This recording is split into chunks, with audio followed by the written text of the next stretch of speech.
Here are the horoscopes for the week of the 8th to the 14th of April 2024.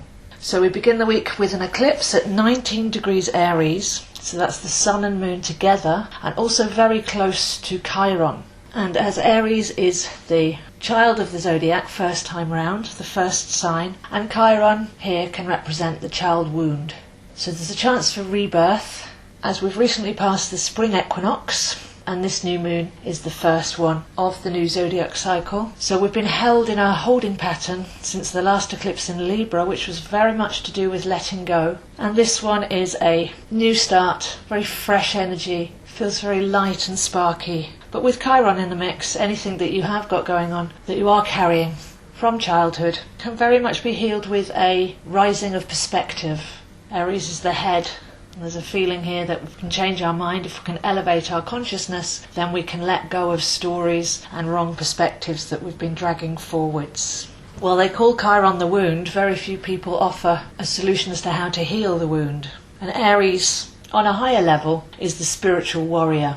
So it goes from the young, fresh child of the zodiac, raring to go, but still holding childish attitudes, to channeling that force, ruled by Mars, whose symbol is the sun and an upwards arrow. So how to channel that soul force energy upwards and raise to spiritual levels. So to heal the Chiron wound requires a change of perspective, to view ourselves as spiritual beings having a human experience and not own and embody that human experience, which is merely meant to teach us, it's not meant to define us. So today we have the opportunity for a huge raising of consciousness, a changing of perspective, and a channeling of our energy into something higher and more purposeful.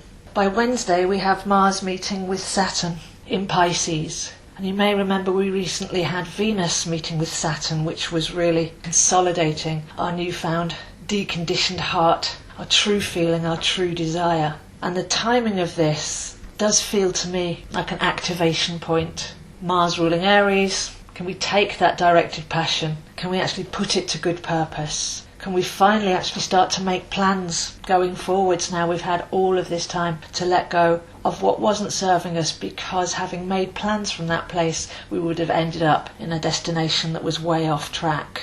So an activation point here on the 10th, as Mars meets with Saturn in Pisces, to really tune us in to our soul desire, our soul essence, and our soul purpose. And by the end of the week, the moon passes over Jupiter and Uranus. So we have the meeting of Jupiter and Uranus on the 21st, but the moon will foreshadow some of that energy. So if we keep our antennae up at the end of the week, Jupiter likes to clear the way and centre us in our majesty, and Uranus is liberation and seeing things completely differently, which is part of liberation, in the sign of Taurus, which is our heart and our values and our productivity. So we seem to have a 1, 2, 3 here, which happens quite often. It's lovely to see the stepping stones of a brand new eclipse, letting go of the past, raising our consciousness, reperceiving our past so that we can release the childhood wound, stepping into soul sovereignty, followed by Mars and Saturn activating our desire, our passion and our purpose, and then the moon foreshadowing the meeting of Jupiter and Uranus, getting ready for expansion and liberation.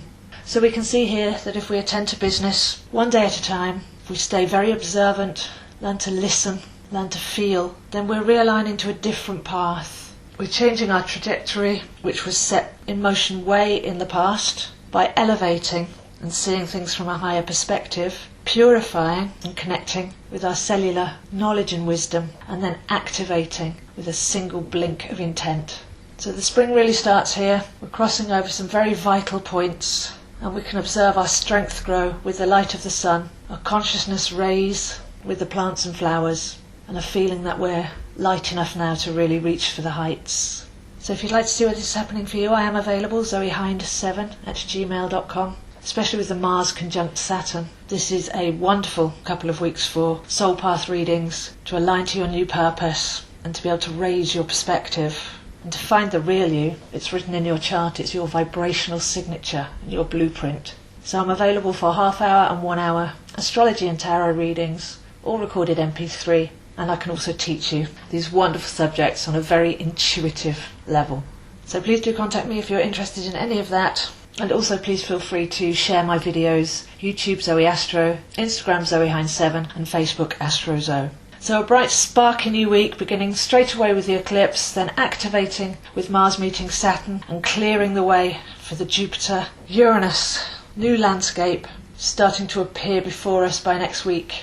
And it's one of our design. So know what you want, know who you are, stay present and rise up with the spring and enjoy this moment of stellar rebirth. So those are the horoscopes for this week, and I'll see you next week.